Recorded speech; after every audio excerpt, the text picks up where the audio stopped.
네, 한 분 더 연결하겠습니다. 역시 장성 출신으로 국회 국방위원장을 맡고 있는 한기호 국민의힘 의원 전화로 만나보겠습니다.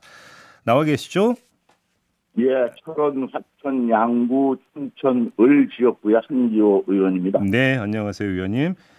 네, 자, 안녕하세요. 네, 비행 금지 구역이 뚫렸는데 이 사태의 심각성이 어느 정도라고 평가를 하세요? 비행 금지 구역 73 동력에 대해서 네. 뚫렸다는 표현을 하시는데 어떤 게 뚫린 거죠? 그러니까 지금까지 나온 거는 반경 3.7km의 비행 금지 구역이 그러니까 설정이 되어 있는데 예, 그 비행 금지 구역에서 한 700m 정도를 진입을 했다는 거잖아요, 무인기가.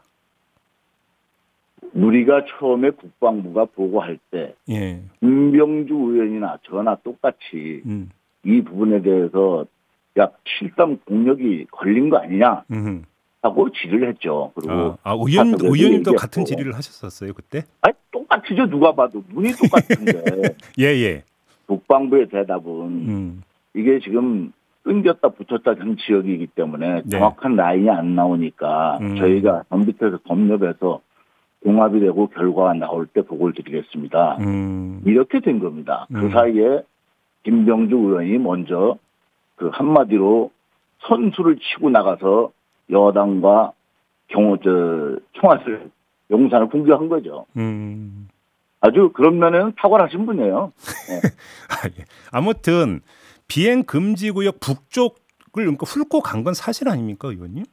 그래서 중구 종로구 쪽으로 갔죠. 네. 명확하게 갔습니다. 예. 네. 그럼 이건 문제 아닌가요? 당연히 문제죠. 이 문제가 왜 불거졌는지에 대한 것부터 해봐야죠. 자, 그럼 여기서 이 무인기가 어디서 왔어요? 북쪽에서 왔죠? 네네. 그럼 북쪽 어디서 왔어요? 북한 땅에서 왔죠? 네.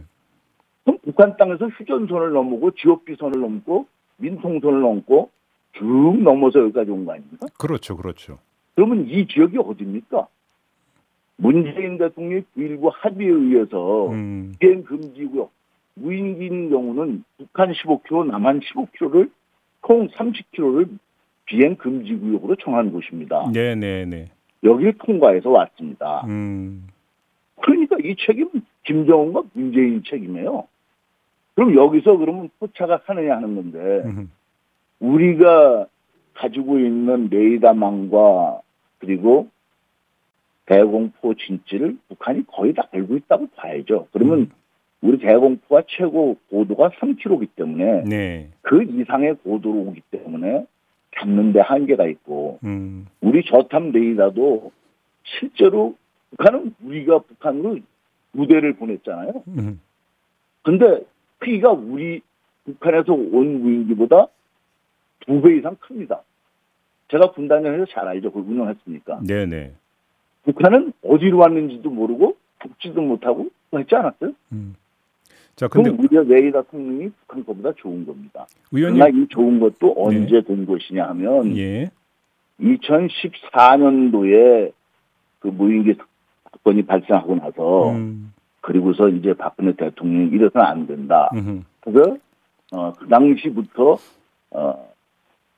우리 대공 레이더에 대해서 성능을 개량하라 해가지고 이것이 추진이 돼서 그 이후에 이제 배치되기 시작해서 2019년도, 20년도에 배치된 거예요.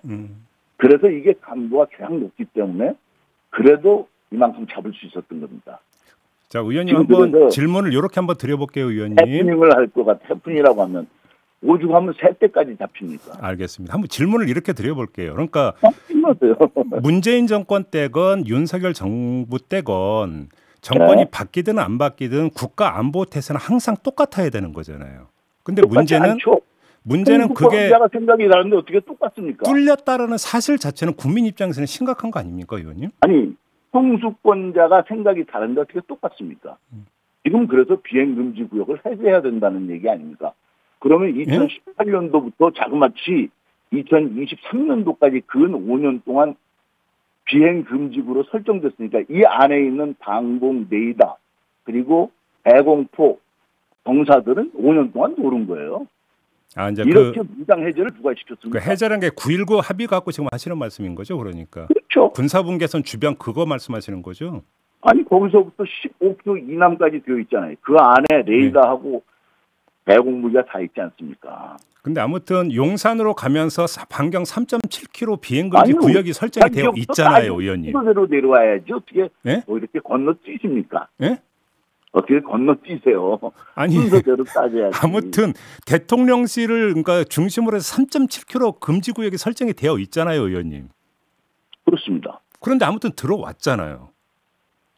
들어올 수 있다고 저는 봅니다. 왜냐하면 예. 우리의 레이더가 한계가 있고 항공 무기 한계가 있기 때문에 네. 레이더에 의해서 잡는 것도 실제로 모든 걸 다 잡히지 않거든요. 이런 점이 있다는 것을 그러다 보니까 식별됐다 안 식별됐다 하니까 이것을 중간선을 연결해서 마지막에 검열 결과를 보고하겠습니다 해서 보고를 받은 거고 우리는 국방부가 보고한 게 그게 타당한 얘기를 했다고 저는 봐요. 알겠습니다. 왜냐하면 불확실한 것을 가지고 얘기하기보다는 확실하게 하기 위해서 전비해서 검열을 하고 그것을 대통령께 보고를 드리고 그리고 국민한테 알렸기 때문에. 네, 알겠습니다. 그 조금 전에 김병주 의원은 대통령실을 주변으로 하는 어떤 방공진지에 뭔가 좀 구멍이 뚫려 있다고 봐야 된다 이런 지적을 하던데 어떻게 생각하세요, 의원님은? 김병주 죽는 경과, 김병주 의원 경과가 뭐예요? 포병 아니에요? 네. 그 사람이 방공포병이 아닙니다. 네. 그러면 현역들로 있는 장군을 포함해서 이 계획을 세운 사람들은 방공포병이에요. 저는 보병이고 이 전문도 아닌 걸 가지고 아는 척하는 것은 국민을 현혹하고 오도하는 겁니다. 에이, 그래도 사성장군 출신이신데 두루 헤아린다고 봐야죠, 의원님. 아니죠. 자기 업무 분야는 저는 수방사에 근무한 사람입니다. 네. 저는 그곳에 근무까지 했어요. 김병주 장군은 그곳에 근무하지 않았을 겁니다. 네. 그 누구보다 더 잘 알죠, 제가. 거기서 제가 참모를 하고 했으니까. 네. 그래서 그렇게 얘기해서 국민을 선동해서 대통령을 공격하고 자기 몸담았던 군을 공격하는 것은 우리가 아니라고 보이는데요. 알겠습니다. 자, 다음 질문으로 넘어가겠는데요. 예? 예.